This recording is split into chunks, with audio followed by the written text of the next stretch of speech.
Welcome everybody to Into the Deep. I'm Radix Verum, and with me is IndyWars, my co-host, and we have Brainstorm and Dr. Corsi, who's filling in for PC, our other co-host, because she is not feeling good tonight. Feel better, PC. And we're going to be discussing Edward Bernays, who is called the father of modern propaganda and public relations.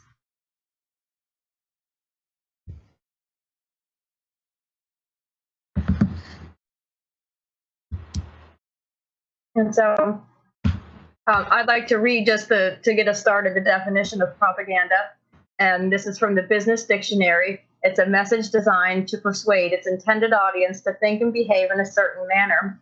Thus, advertising is commercial propaganda, or institutionalized and systematic spreading of information and or disinformation, usually to promote a political or religious or commercial viewpoint.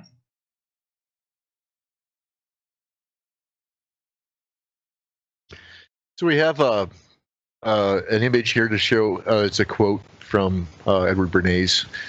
Those who manipulate the unseen mechanism of society constitute an invisible government, which is the true ruling power of our country.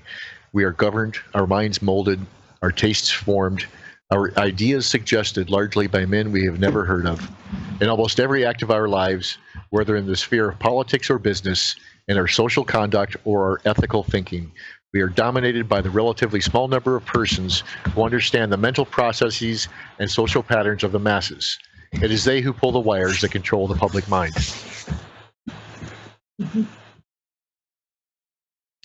And so the good news is our guest, Dr. Corsi here, actually knew Mr. Bernays, possibly even studied had him as a tutor. So what do you say, Doctor? Well, it's good to be with you tonight, and that's true. I was just looking at one of the references here. It's true. My father, who was a labor union executive, he was public relations director for the Brotherhood of Railroad Trainmen when I was growing up, through the 50s and 60s, and he created the public relations department for the Brotherhood of Railroad Trainmen around 1964, 63. No, it's maybe even earlier than that. And he hired Edward Bernays as a public relations consultant. My father always had the view that if you wanted to learn something, you went to the person who was the best, who knew that the best, and could teach it to you the quickest. So he'd always short-circuit the learning process by finding someone like Bernays who could pretty quickly bring him up to speed in what he wanted to know. My dad would be happy to pay them and spend time with them and really go through kind of like a tutorage period where he learned what the person knew and had them and tried to absorb as much as he could in the time he spent with them.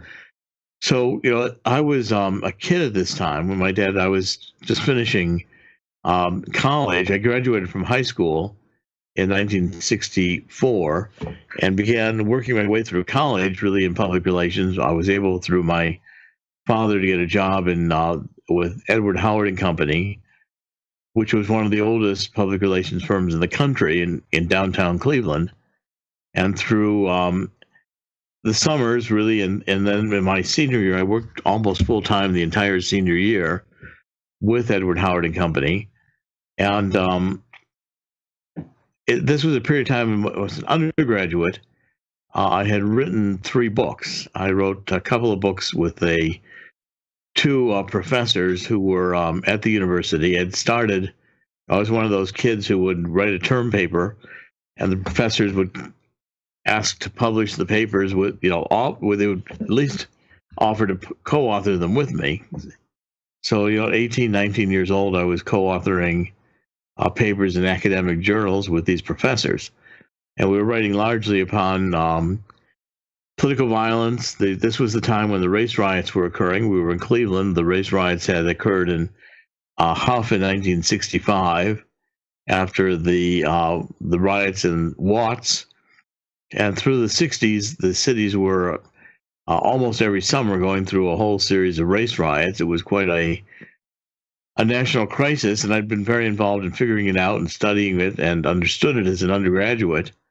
And what I was writing about it was worthy of being published by the professors. So in my senior year, or maybe a little bit before, my father said, why don't you go meet Edward Bernays? So I would go to Cambridge, where Edward Bernays at this time had a large house down by Memorial Drive, which was in Cambridge. And he had, the house contained his entire library. I mean, it was really a pretty massive place and a pretty impressive place. And he was living there with his wife. His family had been all raised. By this time, Edward Bernays was in his 70s. And we had a series of dinners together, spent some time with him, through the days. And then that continued. In my senior year, I applied to Harvard and got a full, very much a scholarship, a National Science Foundation scholarship to go to Harvard. They paid for everything. They paid for my all my tuition, virtually all my expenses, and gave me a living stipend of like $1,000 a month, which in 1968 was a lot of money. Mm-hmm. Yeah. I found a picture of him in his later years. He seems to be learning the computer. That's after I spent time with him. That was a little bit later on. That was one of the early kind of computers used in newspaper work at the time. He was always Edward Bernays was a very brilliant man. He had a very active mind right until he died. He died, I believe, in 1995, and he was always very very alive, very interested in things going around him. He absorbed, he read vociferously. His library consisted of thousands of books. He donated it to Harvard. I doubt if Harvard's ever even really unpacked it. They got it, and it was one of the bequests where they really probably didn't know what to do with it. Harvard had so many books bequeathed to it and the like. But at any rate, he had a wonderful library because he bought through, going back into the 20s and 30s, every book that came out of any significance, he bought the first edition. And so he had a very, impressive and very important collection of books, which he'd read. Now, Bernays' career, and, when I went through Harvard, I spent a lot of time with different professors because I was kind of always a problem child. I would, you never. I didn't really, I didn't really need to. I mean, it was like, half of the time I was at Harvard, undergraduate, I actually taught courses for the professors. That, if I didn't want to attend, I'd offer to teach some of the courses for them, and I would not attend the class, but I would teach some of the classes as an undergraduate. That was in Ohio, right? That was in Ohio, Case Western Reserve. Oh, wow. I think Bernays was himself much of a prodigy. The nephew of Sigmund Freud. I think he spent his summers in Austria hiking the mountains with Freud, where he learned a lot about human behavior and human psychology.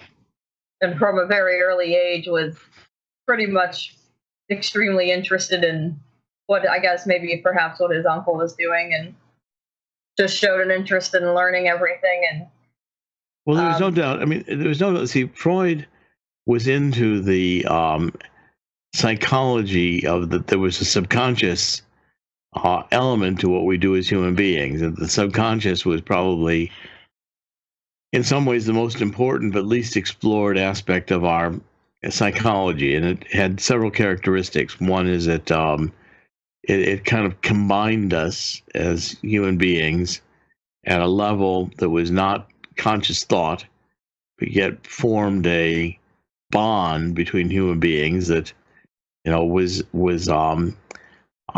almost kind of like mystical in how it functioned, but at least through the subconscious we were connected with one another.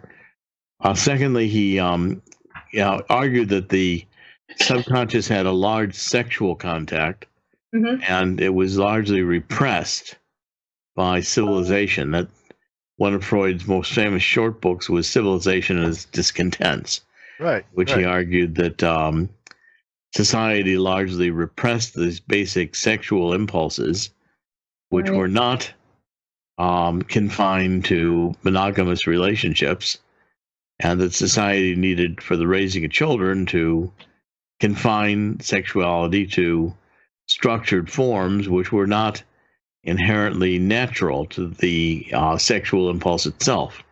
I do have an image ready for Freud and Bernays. But yeah, I read that book, Civilization and Its Discontents. Basically, from what I remember, it was concerning, like, he basically believed that everybody would form some kind of neurosis themselves, except, you know, so why go to the trouble if you could just adopt a religion? So that was kind of my takeaway from that book. It was like a shared delusion from Freud's point of view. Well, religion was one of the social control mechanisms that Freud believed society imposed. Pamphlet, how are you doing? Society imposed on everybody to restrain sexual impulses, and Freud developed this whole theory of psychoanalysis in which he would go through a series of take people back to their earliest experiences and try to, through dream analysis, uncover what their real impulses were sexually that had been repressed. Now, go ahead. No, go ahead.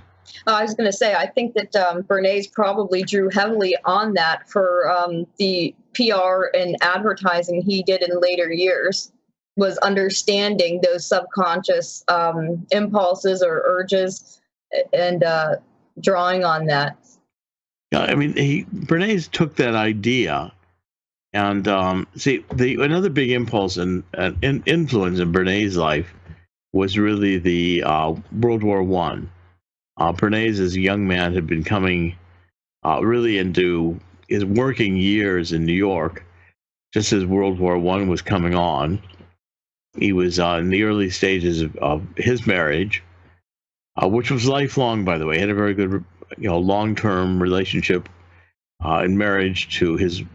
They were a very committed couple. They'd gotten to be very close over the, 70 years or 60 or 70 years in which they were married. And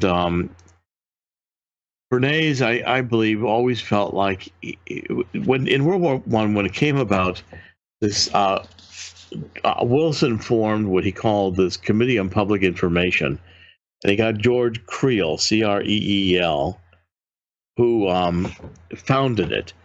Now, World War I was not popular, and the country was largely rural. It was not very well educated. It was not very well, this is way before there was everyday news and television, everyday radio or television. Television hadn't been invented. The whole thing was really very difficult to get news, except through newspapers. Mm-hmm. And what and the country did not want to fight a war in Europe. No. Wilson did. Wilson had this idea that we needed to preserve democracy, and he had, Princeton professor, he had these ideas of his vision of what democracy was going to be and saving the world for democracy. Wilson was kind of a visionary. I've never been particularly impressed with Wilson or his globalist ideas. Yeah. But George Creel came on, and George Creel created this propaganda machine. Committee of Public Information. Yep. And what they did was they did all kinds of posters patriotic posters showing the Hun is a monster, the need I to got some of those attack. images too, but I was Well, show some of them. yeah, Committee of Public Information. That's George Creel. Right. And there's another image here I want to show you too. Sure. Well, it's just this quote: "We did not call it propaganda, for that word in German hands had come to be associated with deceit and corruption." Well, that's a much later quote. Mm-hmm. So there's I don't know if these images look for. Does this image? Yeah, look that's one of the. This was the group that went to Europe. This was the CPI group. Bernays is right over there on the right-hand side. He's the second from the right with the mustache. Oh, there he is with the mustache and the hat. That's Bernays right there. Well, everybody wore hats back then. That's Bernays in the committee, and Creel is up in front. He's I think in the far left. That's Creel. I think that's Creel right there. Okay. And Bernays on the far right. He's the second from the right. That's Bernays right there. And Bernays joined the committee as a publicist to help them produce their materials. I mean, they're famous for things like they had what they called these 4-minute men. These were people who would, in movie theaters, before the movie started, they would stand up and for 4 minutes they would talk about the war. And all of these posters were the kind of posters they produced, and they saturated America with these, which were really a call to fight in World War I. And it got to, they were trying to do two things with basically to lift morale and encourage people to support this war, which was extremely unpopular, at least to start with. Mm-hmm. And the original kind of false flags, the Lusitania sinking, which was a ship that actually had a lot of munitions to it. These kind of posters about joining the Navy. When the Lusitania went down, it was a submarine had sunk it off the coast of England, and it was a huge tragedy. People died, and to make the world a decent place to live in, make the world safe for democracy was ultimately Wilson's slogan. Mm-hmm. And do your part, buy government bonds. They wanted people to buy government bonds. Yeah, that was one of the more famous posters, and it was the one that has kind of persisted. This Uncle Sam wants you, which is, even through the Vietnam War, that symbol was being used and also, defamed and reused by the opposition. This was one of his official bulletins. That's Creel, where he was basically recruiting people to want to support the military, to join the military. Ultimately, they had a draft. They imposed rationing, food rationing, energy rationing, and it was the beginning of really mobilizing the society for fighting these massive international wars. And of course, this was in 1917. The war had been going on in Europe since 1914. Millions of people were being killed and dislodged, and the war was a catastrophe. But in the United States, it was sold through this committee. Now, what Bernays learned in this was the first kinds of techniques of how you persuade people to adopt a new attitude, to like a war, to it was the very beginning of the techniques that ended up in the 1950s as being the Mad Men series you see today on the Madison Avenue. Was the beginning of the idea that you could manipulate people to change their minds through a series of techniques that could be learned and could be adopted. And that was the beginning of public relations. Yeah. Now, his book Crystallizing Public Opinion came out in 1923, and I think that was the foundations of the advertising and public relations industry, is based on the techniques in that book.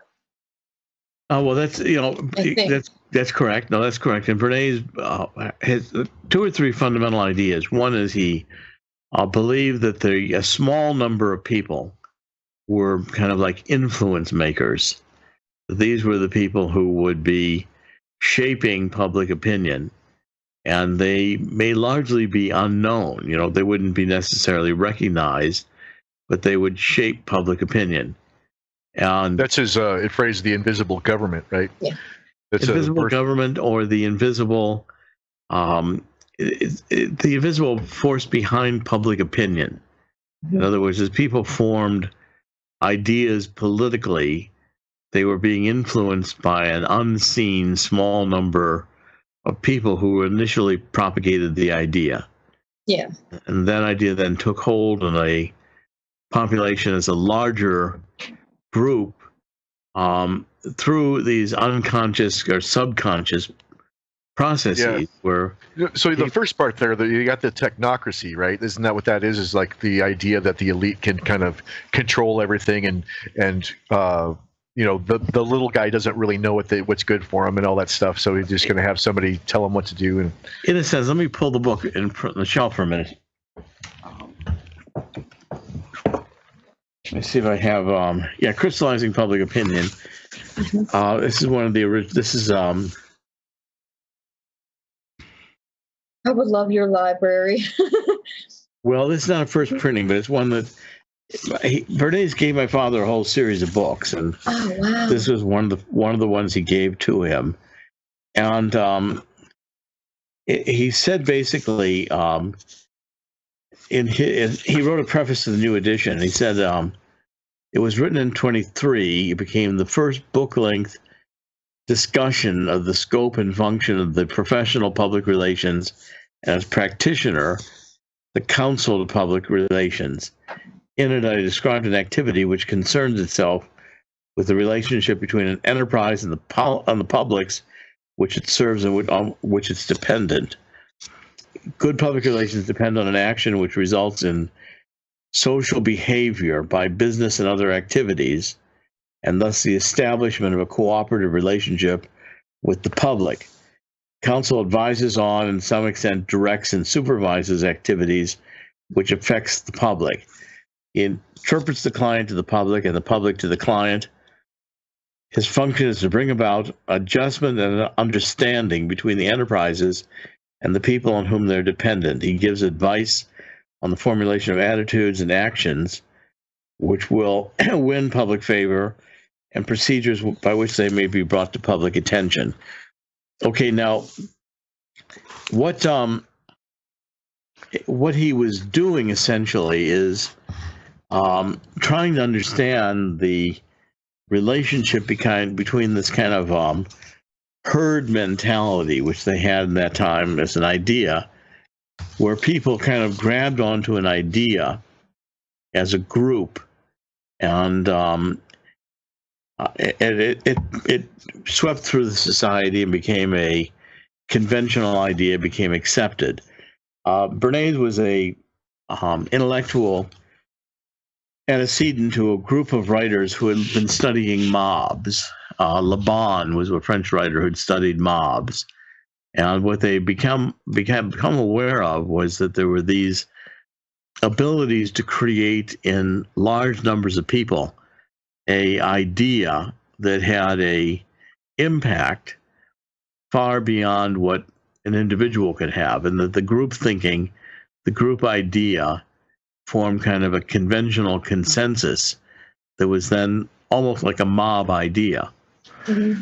We kind of inherited that Freudian concept of the unconscious mind, and he was even convinced that people basically they were lying to themselves when they thought that they had free will. They weren't really aware of all the influences that impacted them. So whether that be your peer group or whether that be your leaders of your groups and whatnot. And so he was just trying to capitalize on that, right? Right. I mean, what he was basically understanding, I was just trying to get a paragraph or two to get some of the, let's see. What he was basically trying to say, it was not a direct one-on-one application of Freud's thinking. It was more kind of a impressionistic application of Freud. Okay, in other words, Freud said there was this subconscious which directed people, and from that, Bernays took that there was this herd mentality that, people formed ideas in ways that were not done through logical or conscious ways of thinking. That there were, what the 50s became considered like influence peddlers or influence formers, influence shapers. That's what Madison Avenue tried to do with advertising, including using subliminal techniques to directly impact the subconscious. Now, Bernays, when he applied this, and I think this was Bernays' true genius. This is what I derived from him most. Most of what we just talked about, I considered largely a lot of the kind of window dressing, where he took the idea from Freud and was trying to explain, what his purpose was, which was to influence public opinion. And what Bernays impacted me most with, because I sorted through all this, and especially when I was younger, I was probably even more kind of ruthless than I am today in terms of sorting through people's ideas. But what I took away from Bernays was, kind of one or two sentences where Bernays would frequently say, don't tell somebody something, show it to them. They'll come to their own conclusion. So we'd be discussing an idea about, some idea of public relations that he wanted to impact, a policy change, and he would get it down to that you're not going to be able to go out and say that to them directly. You're going to have to do something which shows it to them rather than explains it to them.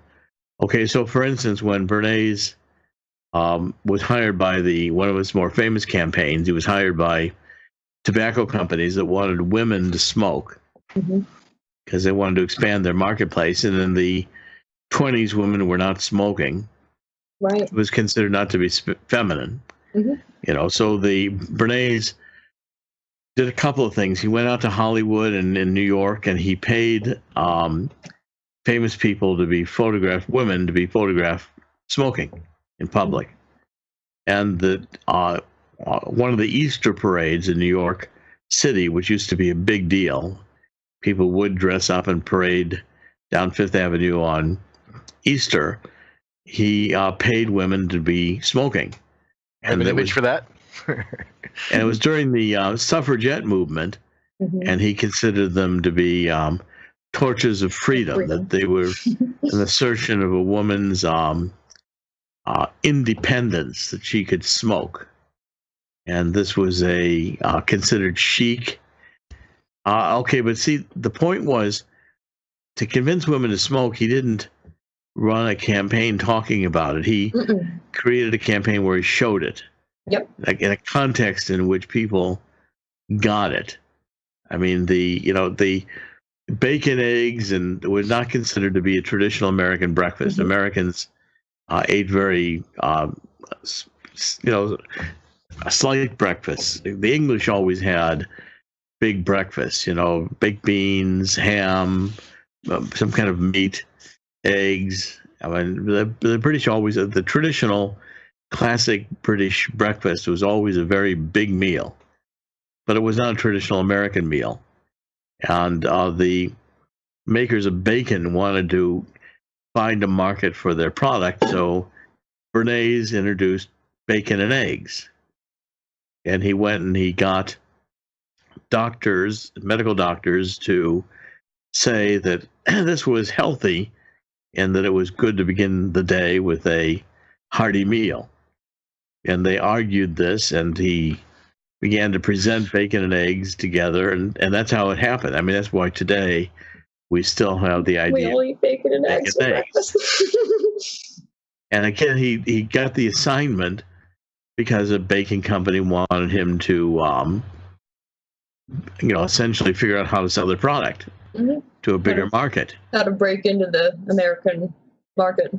Right, and so Bernays was always hired by companies that wanted to convey to the public whatever their product was, whatever their idea was that this was something that the American public needed to adopt. I can remember probably one of his more infamous campaigns. He was working with a banana company in Guatemala, which was an American company in Guatemala. And in the 50s, there was a head of Guatemala that was more socialist oriented. He wanted to give the land back to the people and take it away from the banana company. Well, the banana company had given shares to people like John Foster Dulles and Allen Dulles, lawyers who were very influential in funding Hitler's rise to power on Wall Street, and were also very influential with law firms, influencing even through the 50s the Eisenhower administration. Oh, yeah. They had shares in the company. Well, he hired Bernays. So Bernays brought a group of journalists to Guatemala who'd never seen Guatemala, and he gave them basically a great holiday, elaborate food, tours through the country, nighttime entertainment, plenty of women, lots of booze. And they would then write these glowing stories about the banana company and how this dictator was going to ruin the country. Well, ultimately, the CIA got involved. This is where Howard Hunt got involved. Yeah. And they staged a false coup against this dictator. And even staged an army that they invaded the country with. And they got a new leader, and they didn't like him, so they assassinated him. And that was the beginning of the CIA's regime toppling. And they did it with a patsy. The guy who killed the president was supposedly one of his guards, and they killed the guard immediately, buried him, had no trial. And it was by Howard Hunt and the same guys who showed up in the Bay of Pigs and ultimately the Kennedy assassination. Now, Bernays had this kind of underside to his work, in that in the 30s, in 1928, he wrote his probably most famous book called Propaganda. And propaganda in that era was not necessarily a pejorative term. It was considered to be just the dissemination of ideas. So image for that? You got a book on that? So that's a later version of the book. Yeah. That's a later cover. That book has been reprinted over the years many times. Okay, now what the idea of propaganda was, and I've got an early printing of that book, was that you're trying to make the public mind. That was the whole concept of his book on propaganda. And I'll read you a couple sentences out of it, because it's pretty much all the same. I mean, you can almost pick any part in Bernays' books, and The New Propagandist, Chapter 3. Who are the men who, without our realizing it, give us our ideas, tell us whom to admire and whom to despise, what to believe about the ownership of public utilities, the tariff, about the price of rubber, about the Dawes plan, about immigration, who tell us how our houses should be designed, what furniture we should put into them, what menus we should serve on our table, what kinds of shirts we must wear, what sports we must indulge in, what plays we should see, what charities we should support, what pictures we should admire, what slang we should affect, what jokes we should laugh at. And he says, if we were to make a list of the men and women who, because of their position in public life, might be fairly called the molders of public opinion, we quickly arrive at an extended list of persons mentioned in Who's Who. Okay, this was one of the ideas of these influence peddlers who, women are just as subject to the commands of an invisible government as are men. A silk manufacturer seeking a new market for a product suggested to a large manufacturer of shoes that women's shoes should be covered with silk to match their dresses. The idea was adopted and systematically propagandized. A popular actress was persuaded to wear the shoes. The fashion spread. The shoes firm was ready with the supply to meet the created demand. And the silk company was ready with the silk for more shoes. And then the invisible government tends to be concentrated in the hands of the few because of the expense of manipulating the social machinery, which controls the opinions and habits of the masses. To advertise on a scale which will reach 50 million persons is expensive. To reach and persuade the group leaders who dictate the public's thoughts and actions is likewise expensive. For this reason, there is an increasing tendency to concentrate the functions of propagandas in the hands of the propaganda specialist. The specialist is more and more assuming a distinct place and function in our national life. And he said, new activities call for new nomenclature. The propagandist who specializes in interpreting the enterprises and ideas of the public and interpreting the public to promulgators of the new enterprises and ideas has come to be known by the name of public counsel. The new profession of public relations has grown up because of the increasingly complexity of modern life and the consequent necessity for making the actions of one part of the public understandable to other sections of the public. Is due to the increasing dependence of organized power of all sorts upon public opinion. Governments, whether they are monarchical, constitutional, or democratic, or communist, depend on acquiescent public opinion for the success of their efforts, and in fact, government is only government by the virtue of public acquiescence. Industries, public utilities, educational movements, indeed all groups representing any concept or product, whether they are majority or minority ideas, succeed only because of approving public opinion. Public opinion is the unacknowledged partner in all the broad efforts. Okay, so that's the fundamental idea, is that public relations was supposed to mold the thinking of elites who then would take these ideas and exemplify them, and they would be copied by large masses of people. Right. And it was a very manipulative idea in that if you could, as public relations counsel, assess what you wanted people to do and what steps needed to be achieved in order to change their ideas from current ideas to the ideas which would make them do what you wanted them to do. This could be a conscious process of information that could be shaped by the public relations consultant and then broadcast in a variety of ways, including paying politicians or paying elite to broadcast these ideas. And in the process, the ideas could be expected to take hold in larger masses of people. It occurs to me that his basic view of human nature is one of like a Lockean tabula rasa thing, where humans are infinitely malleable into anything you want them to be. You know, and I think that's part of the shortcomings there with that point of view, is that we do have an intrinsic human nature. You can't just push us around and make us whatever you want, because eventually human nature is going to reassert itself. Well, in a sense, yes, but it's also became a very powerful idea. I mean, as I became aware of Bernays and really studied, we spent hours and hours and hours in conversation. I have dinners with him. I spent time in his home. I mean, we told stories. We talked about things. We talked about politics. These were the era of the race riots. It was just before Vietnam really heated up into the period and when Vietnam heated up. When I got to Harvard, I attended parties in his home.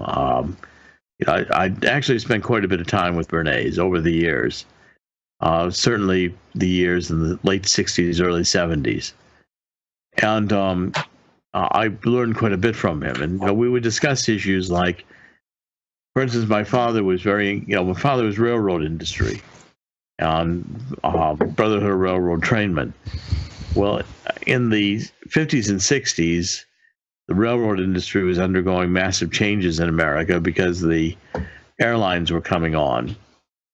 And I remember my dad came home one day and he said that been to a union meeting with the management of railroads. The railroads announced to the unions in the 50s that they were no longer interested in moving anything that ate.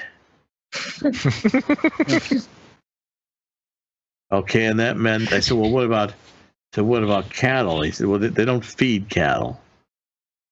And besides, cattle don't write letters to their congressmen.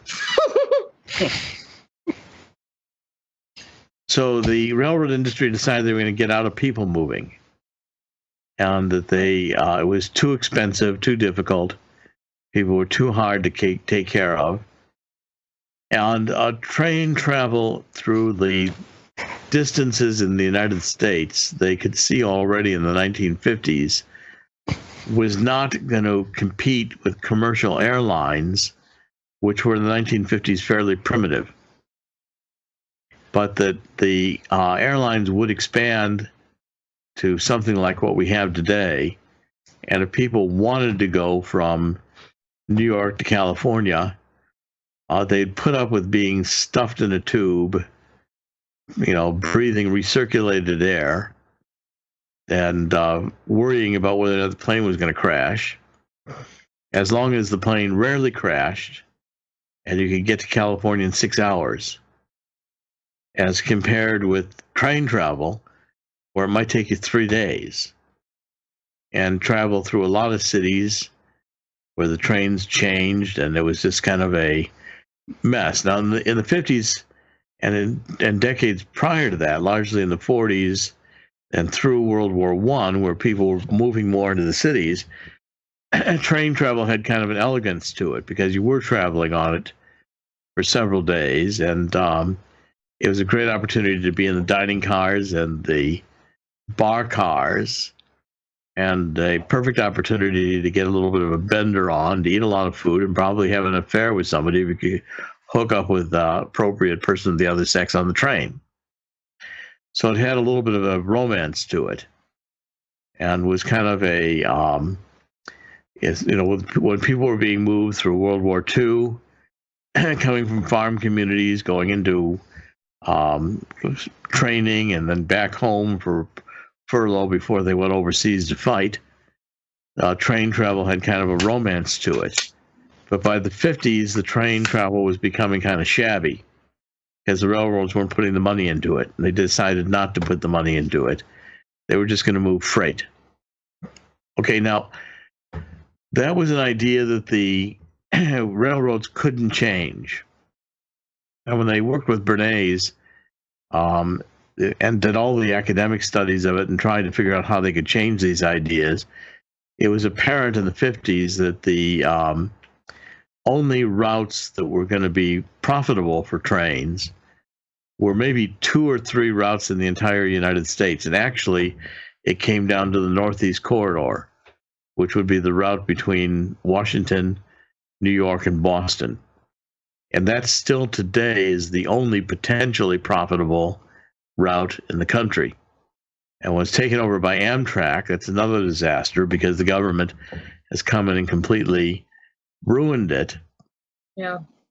But by 1965, my father I wanted to put together all the unions, all the transportation unions, because when we saw this coming, I said to my dad, well, let's get all the unions and transportation together. Let's bring the railroads and the airlines and buses all together and form one union call it the United Transportation Union. It was kind of like UTU, like you to you. We're going to move you to you. And Bernays was behind the idea. He and my father sold it to Lyndon Johnson. And my father had a massive stroke in that year and massive heart attack, and never was the same afterwards. And pretty much that's when I decided I might as well just go to Harvard because this wasn't going to be fun anymore. I thought, we could have all the transportation unions together and call a strike.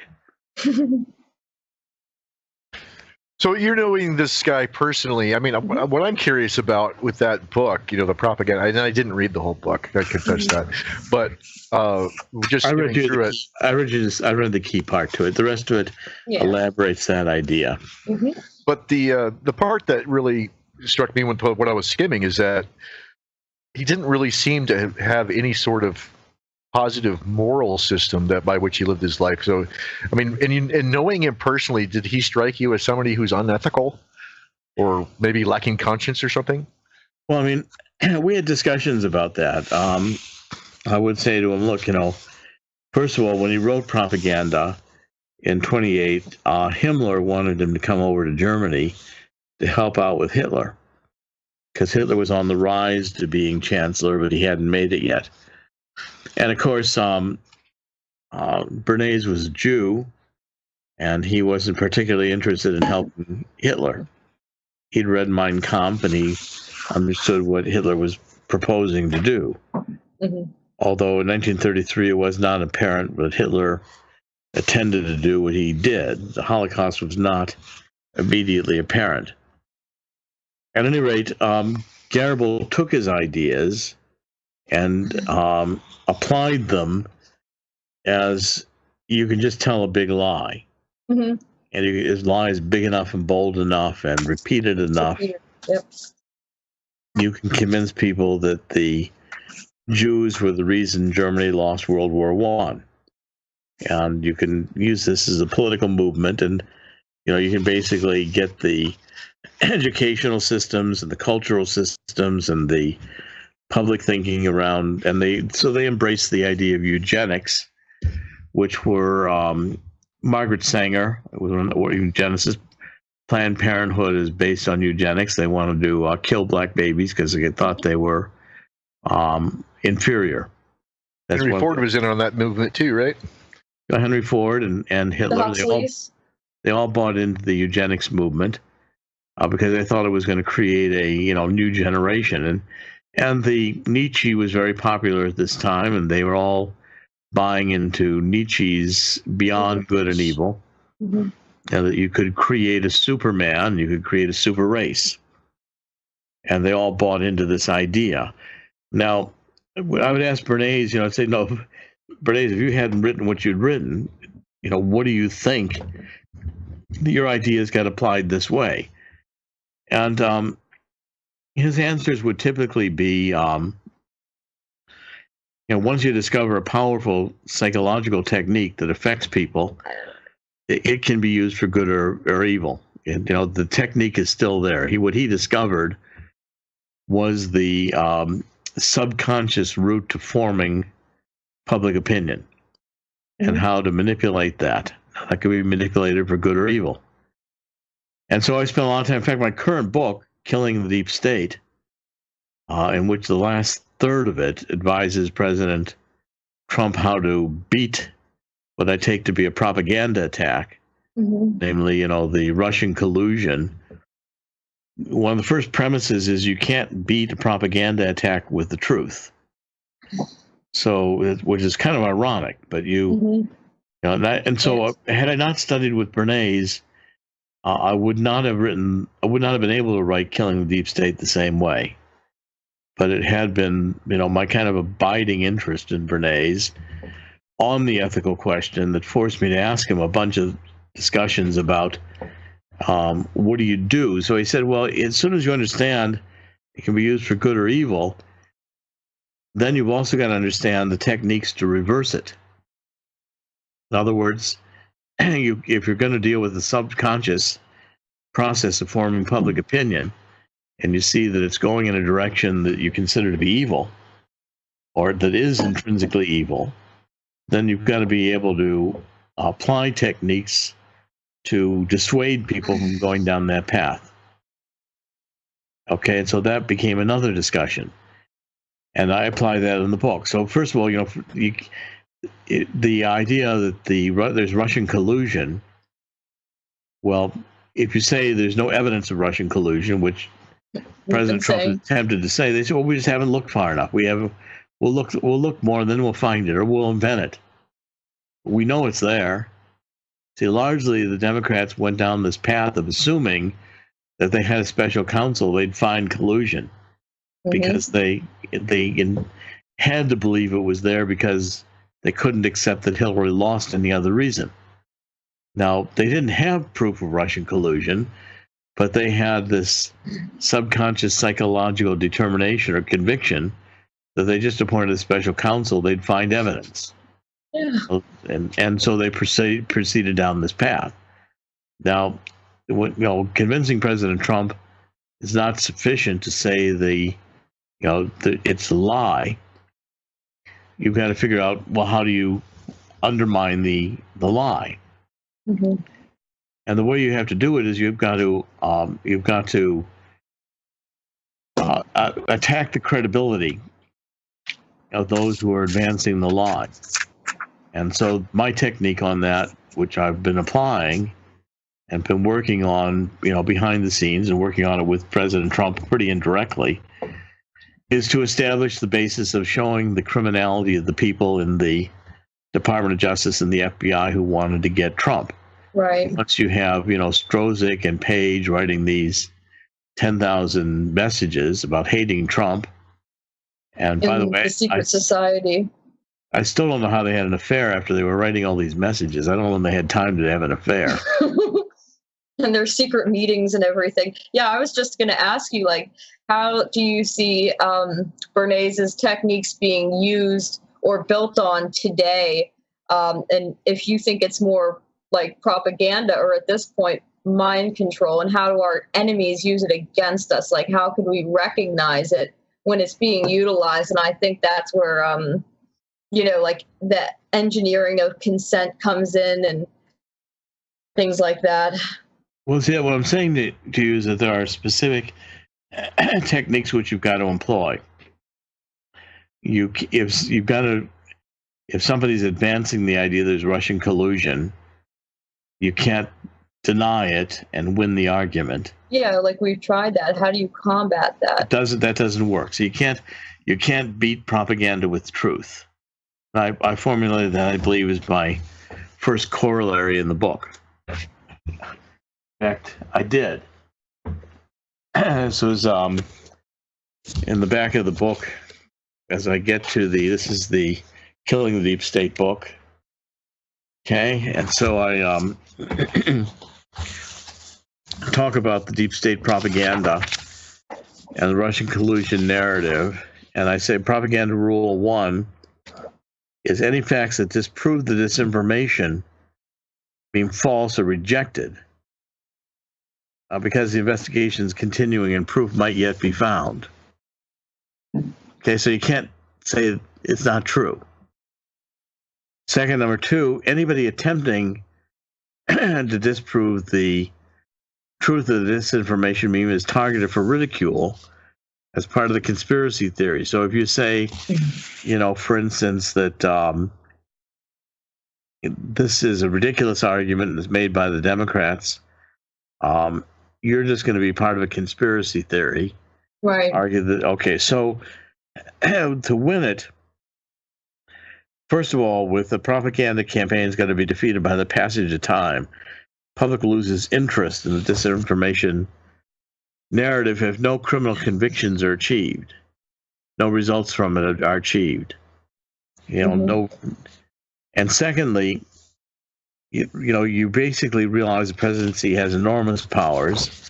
You begin to change the subject by focusing the investigation on the people who advanced the disinformation argument to begin with and show that they are criminals and show that they created this story in order to cover up what they were doing, or in fact that they were the ones who were colluding with Russia.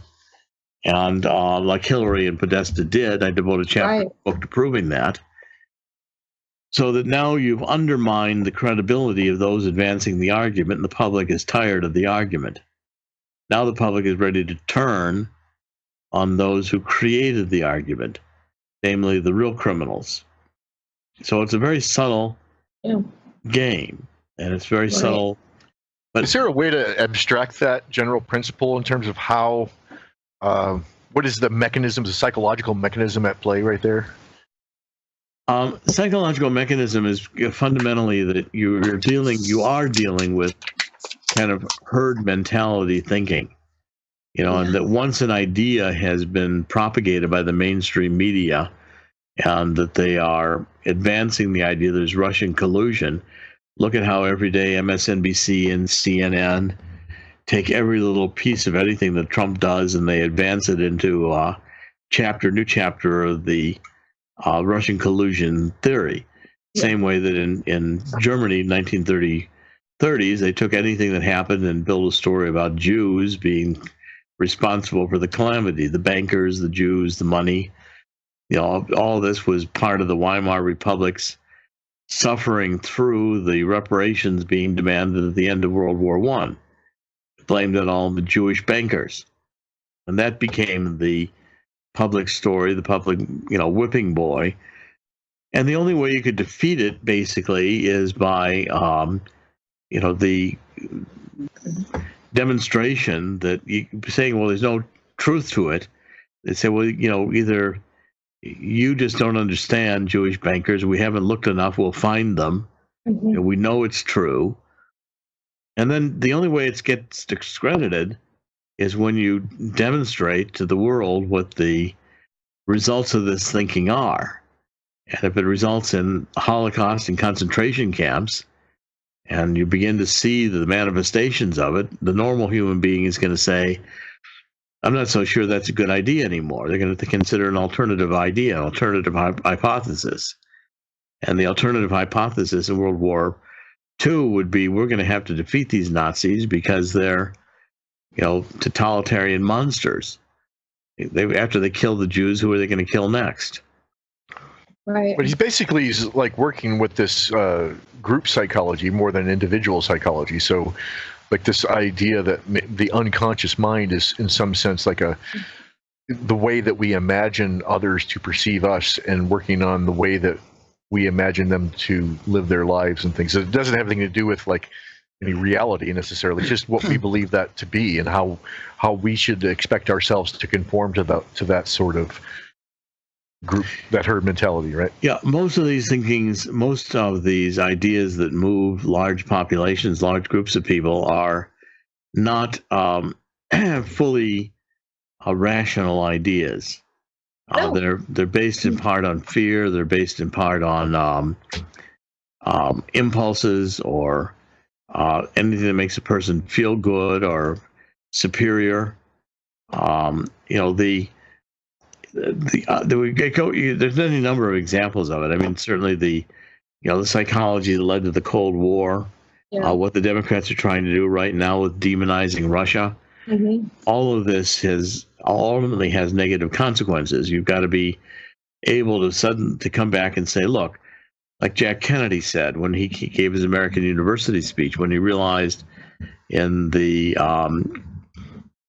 Cuban Missile Crisis that our military and intelligence were pushing him into into World War III, and Khrushchev's military and intelligence were doing the same.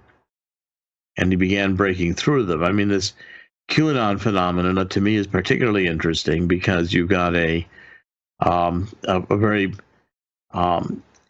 clever and very appropriate way of bringing people into a new form of thinking. Mm-hmm. By posing to them questions that they've got to solve, issues that they got to think through, relationships they've got to discover. Yeah. And when they do, they begin to see a new reality. It's like developing critical thinking skills in the classic Socratic method. It's like the trivium. It's like giving somebody a classical education almost, but letting them come to their conclusions on their own so that their brain forms the ability to think critically about things.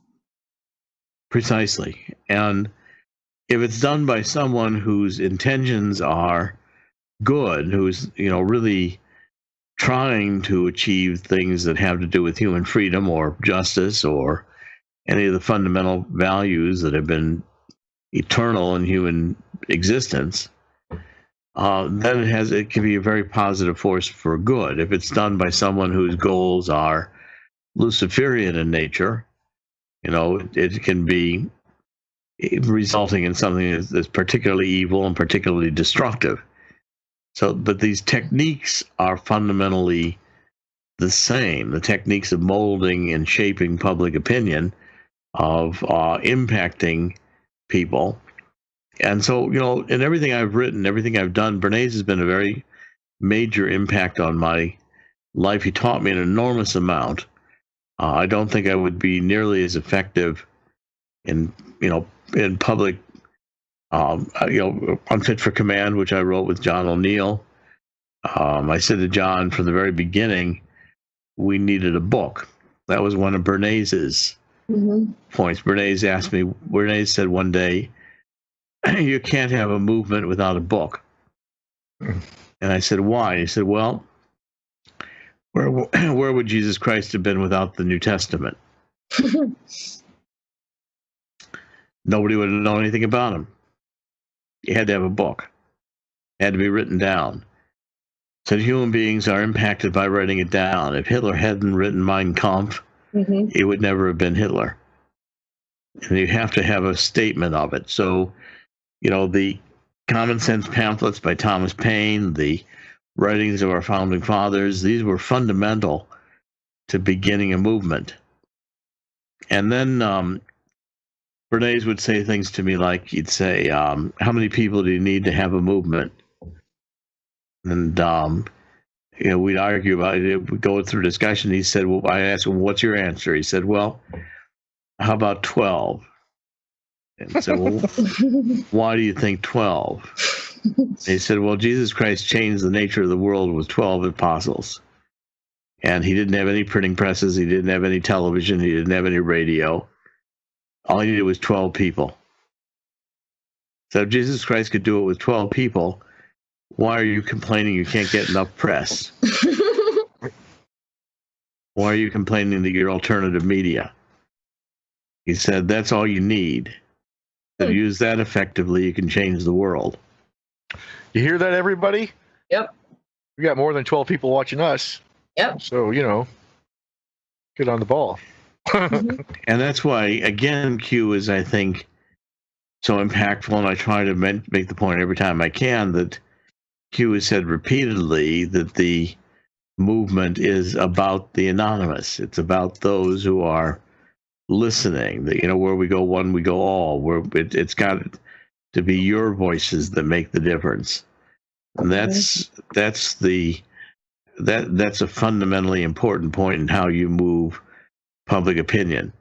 Once you can get a group of people to convert to an idea, whatever the idea is, if they truly embrace that idea, it can be very powerful for changing larger numbers of people over a reasonably short period of time. Now, these ideas can, as Bernays pointed out, as I understood, be used for either good or evil. And what is beneficial is that, I think Christ understood the principles of molding public opinion well before Bernays wrote his books on it, and was effective, particularly because he was for good.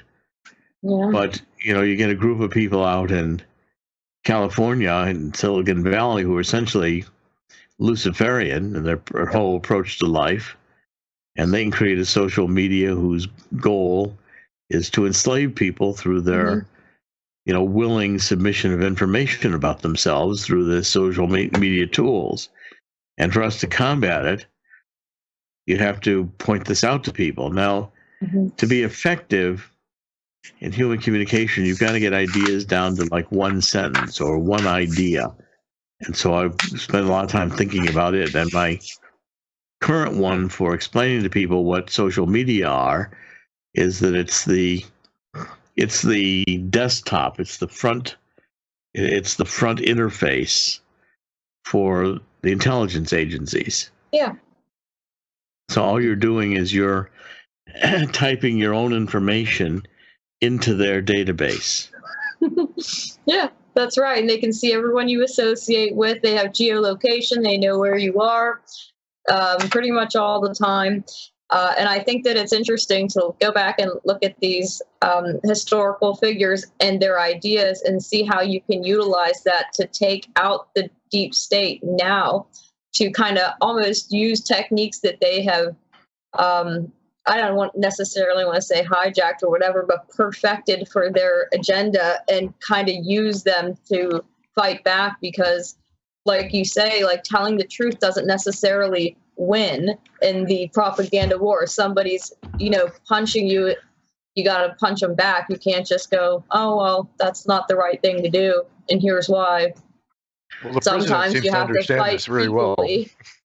Yeah. The president doesn't engage the enemy on their, it's like they attack him. He doesn't try to defend. He just hits the counter strike. Yeah. He doesn't defend at all. President Trump's particularly effective because he is, he's a good communicator. He spent a lot of his life growing up in, the Bronx. He's learned how to deal in tough situations. He's dealt with the New York media for years, which is the roughest media in the world. It's like New York is the roughest sports town in the world. It's the roughest media town in general in the world. You can survive in New York media. You can probably, as the song says, survive anywhere. But the point is when you get this down to, there's another technique psychologically. And see, once when in the 1980s, when the State Department really caught on to me, I was writing some more on political violence and terrorism, and they recruited me to be on, a group of psychiatrists came and recruited me to be on their team to figure out how to combat terrorism, a top secret clearance. And I did this for years. And I was trained by some of the top psychiatrists and psychologists all over the world. I started with Bernays, and all of them, they wanted me to be a psychiatrist, but I really didn't want to spend all my time talking about other people's problems. I was already pretty bored with it. So there's another technique called reframing, so that when you can take something and give people a new way of seeing it. So in other words, instead of looking at the social media as, oh boy, I can let all my friends know what a neat vacation I'm on right now, and in Miami Beach when they're suffering in the winter, you say, do I really want to tell the CIA this information?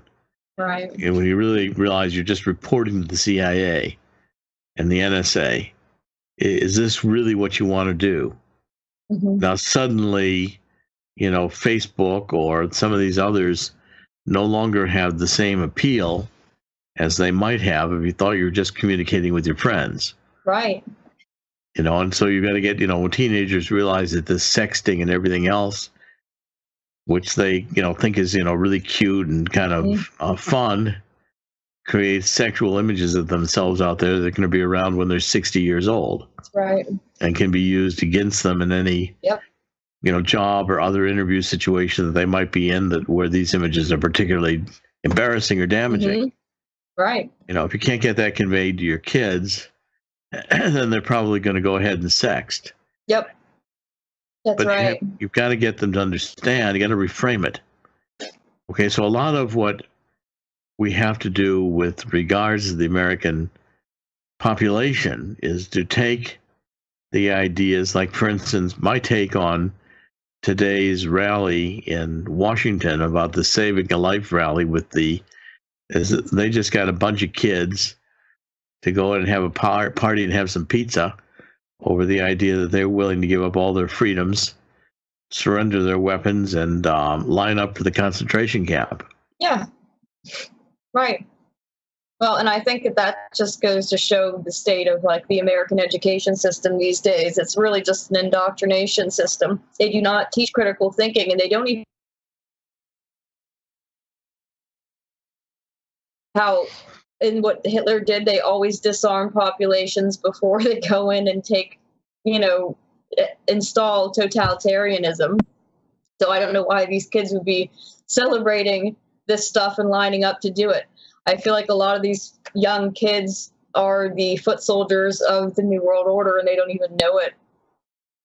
Well, one of the things that through all of this that I've come to the conclusion, and it should be apparent when you start, is that when you go back to the biblical story about Lucifer means light bearer, mm-hmm. And in the biblical story of the fall of the angels, Lucifer was the highest, the best of the angels, the most perfect, the most beautiful, the most godlike. Mm-hmm.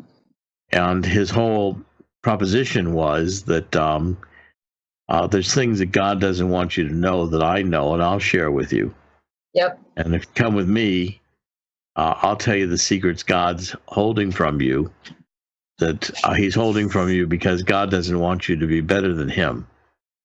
But if you listen to me, I'll show you how to be superior to God. Fruit of the poison tree.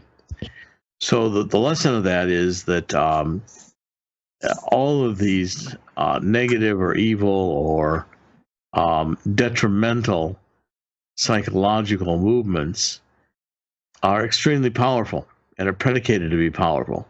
And you can't underestimate their impact or their importance or how difficult they're going to be to dislodge. And once they start taking hold, you may end up with the situation if it gets too far, with the percent of the population that was worldwide that was killed in World War I. In each of our wars have had an increasing percentage of the population killed. In the Civil War, we probably lost the largest percentage of the population as a whole, that in the Revolutionary War. But in the next World War, we could easily lose a quarter to 50% of the world's population. Right. Because now look at the weapons we have. And disturbing. The ability to start these wars will go on the same kind of psychological premises, psychological lies, myths that Lucifer or the dark side will tell. They're going to be very seductive to groups that follow them. Yeah. So you can't ever underestimate how hard it's going to be to dislodge these ideas and how important it is to really fight early on them and to combat them by realizing the potential to seduce large numbers of people. Mm-hmm. So the idea that you can present Donald Trump as boorish, as sexually promiscuous, as all the others stupid and xenophobic, and all the other ideas that Hillary tags him on are very persuasive to those who have already gone over to a left side where they believe that their ideas of collectivism and basically socialist and communist ideas are correct and need to be imposed on everybody. Well, Donald Trump suddenly, no matter what he does, is going to be seen as a demon. Now, to reverse that, to combat that, and again, this is why I've suggested that when they come out with this porn star, we have images of her, these memes of her with Bill Clinton, and have memes of Obama with Larry Sinclair, and all the other types of things to make it clear, because humor, they always project. Yeah, humor and all these other techniques are very important in reversing these psychological, but you have to go at them from the points of view of what Bernays understood, and that is you're dealing with a collective, move that's going to take a lot to undermine. Now, Bernays had everybody, in the 50s, everybody smoked. Now, they quit smoking because of the increasing medical evidence of its detrimental effects in causing, heart attacks, cancer, and other ailments that smoking does cause. Now, the average person can always smoke a few cigarettes. Probably not going to make any difference one way or the other. But it's when it becomes so addictive that you begin chain smoking or near chain smoking that the detriments occur. Now, once people realize this, we don't smoke today as a population the way we did in the 50s.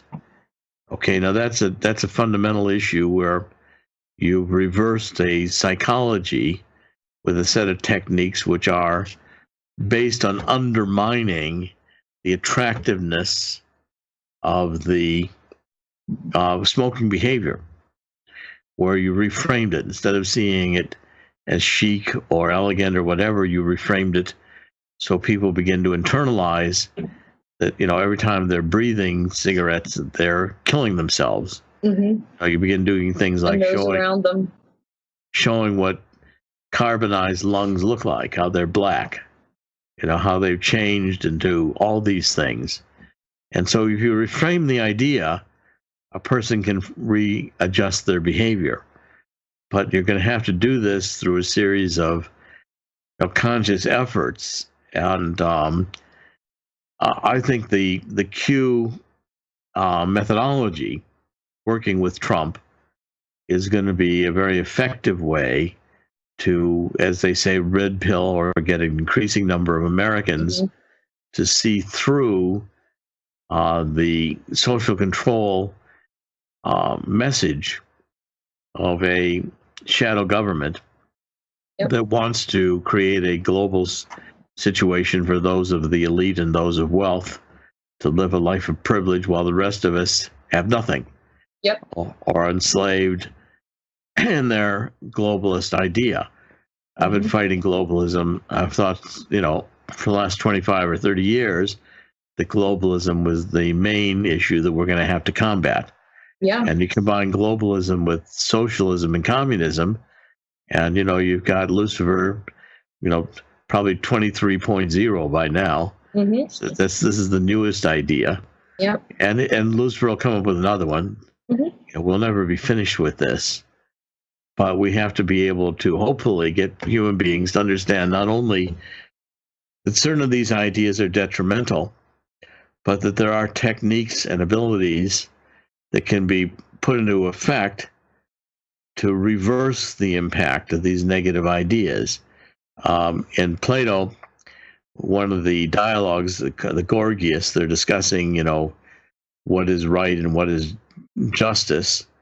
And in the dialogues, Socrates comes up with the idea basically that probably a bad idea to drill holes in the bottoms of ships. Maybe you get people come around and say that, this is really chic. We're going to be able to see the fish. Let's just drill holes in the bottoms of our ships. Well, you got to be able to point out to these people that's a bad idea. These ships don't work very well. And so there are some things that are going to work and some things that aren't going to work. But people will drill holes in the bottom of their ships and take them out to sea if they truly believe that they're chic. That would be people that would be winning the Darwinian Award, right? The Darwin Award. Right. So, Indy, what are your thoughts on this? Do you have any questions? You've been so quiet. I've just been sitting here taking in all the information from the doctor, that's all. I know. Well, this is, these are the kinds of things I think that we're engaged in, that we will be always engaged in. And if we weren't fighting the Cold War, we would have been fighting, World War II, which was probably in some form necessary to fight. Although I think in the end we became the Nazis. They hired a lot of them. I think World War I was probably unnecessary to fight all around. Never could figure out why that mass insanity took place. There's a lot of good books written on it. It's obvious. You can go back and study it. But through most of the wars in human history, they were unnecessary. And I've come to the conclusion that, if you could deal with evil and these early on, much better than letting it advance to the point where you need a war. And I think we're getting, hopefully we'll be able to turn this around, although with our educational system, we're producing a large number of unsophisticated youth who are seduced by these ideas and are drilling holes in all their boats. And it's scary because these are going to be our future leaders. So, we need to be able to combat the Hollywood image that they put out there. I think that we're starting to break through a little bit, though. And I think we should probably wrap up pretty soon.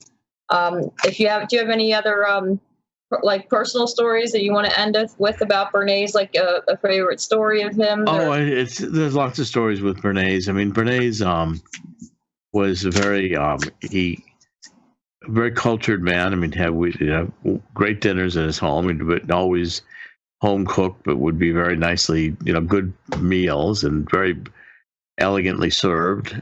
He had a beautiful home. He had the books were all over the place. We could talk to him about books forever. And of course, I've always liked books, so we had a good natural relationship just on talking about books. Yeah. And it was Cambridge and University and Harvard. And mostly what I did at Harvard was find people like Bernays and go talk to them, because I had all the coursework done. I had written my dissertation at the end of 2 years. I mean, they wouldn't give me a PhD till 4 years, and so I had a couple of years where I could do whatever I wanted. And so I spent a lot of time talking with people like Bernays at the university, and just free ranging where I wanted to go see someone and find out what they knew and how they really thought. Bernays was, I think he was clearly a genius. There's no doubt he was a genius. I thought he was, I kind of judged him to be a genius from the moment I met him. And he had the ability, like a great number of geniuses, to size you up pretty quickly. And once he and I sized each other up, it was kind of like, at that point, it's like two chess masters, and no longer necessary to play the game. What you want to do is you want to talk about tactics and applications of different tactics and different issues that are at an advanced level, because you're beyond playing the game. You want to really figure out more deeper levels of what's involved. And Bernays had advised many presidents. He had experienced things in his life which were, he remembered seeing Dewey's fleet sail down the Hudson River as a young man. He had, lived through World War I, lived through World War II, lived through Madison Avenue, largely helped create Madison Avenue in the Mad Men days. And, that's when I was coming up, and I'd experienced a lot of the Mad Men days because my father was in public relations. And so I went along in that too, because it was a way to get a job and work through college, and I understood it right away. And you always used me to write, because I was always a good writer. And I could write what they wanted written. So, the understanding Bernays was like a view into the past, where I could talk to him about, he had a big suite over in the Sherry Netherland Hotel across from the plaza. And he had that in the 20s and 30s, and through the stock market crash. I could talk to him about what the stock market crash was like, and how he continued his business, how he revived his business, what it was like to advise various of the presidents and presidential campaign candidates that he'd worked with, and get his assessment of people that, were long gone before I was born. But he could tell you what they were like as human beings, having worked with them, consulting with them, Coolidge and others who were presidents, Hoover, all of whom he knew. And so I would always spend time asking him about people that I had read about in history, and get a personal assessment of what they were like to work with, and kind of try to figure that out and compare it with what I knew from history, or watching them on films, or studying what they had done, to get a personal insight of what it was like. I mean, Bernays was in New York City, from the early 1900s, and knew New York City I knew New York City from like the 1950s, but I could get a real sense of what New York was like 50 years before I was born by just asking Bernays questions about what New York, mundane questions. How did you get from Lower Manhattan to Midtown? What was it like when there were horses in the streets? What was this like? What was that like? And he would tell you.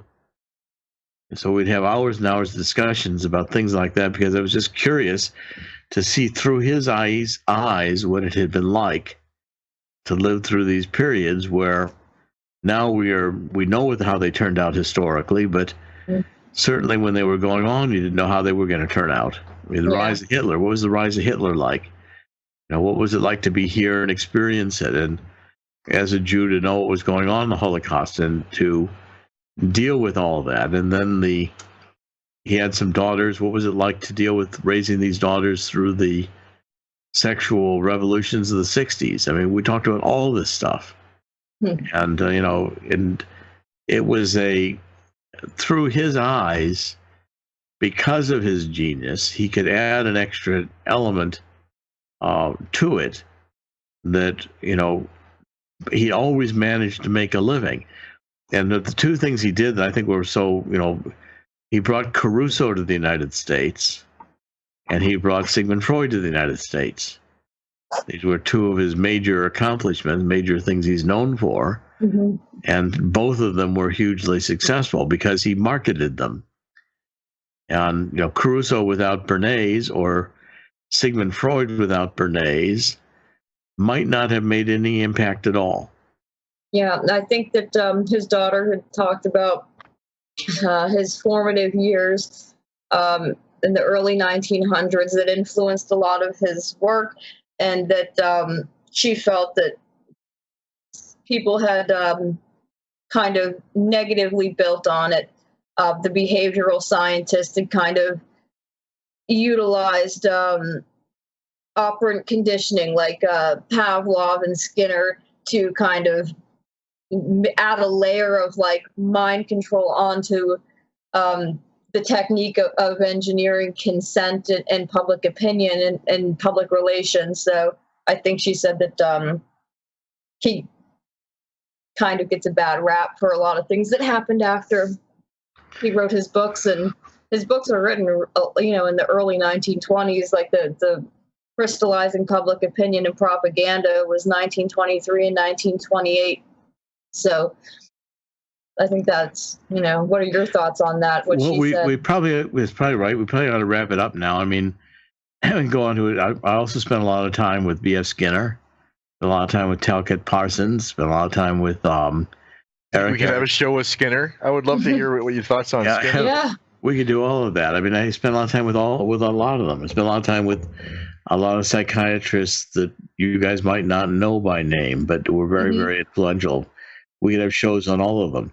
Yeah. But I think this is a pretty good, discussion of Bernays and how he applies today. And I think we probably ought to kind of wrap it up here and take it up in another session.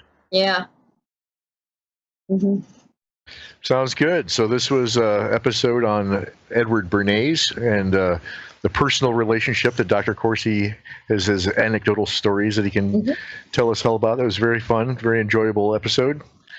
Hope we can do it again soon. Yeah. Okay. Well, thank you very much. Thank you. Good night. Good night. All right.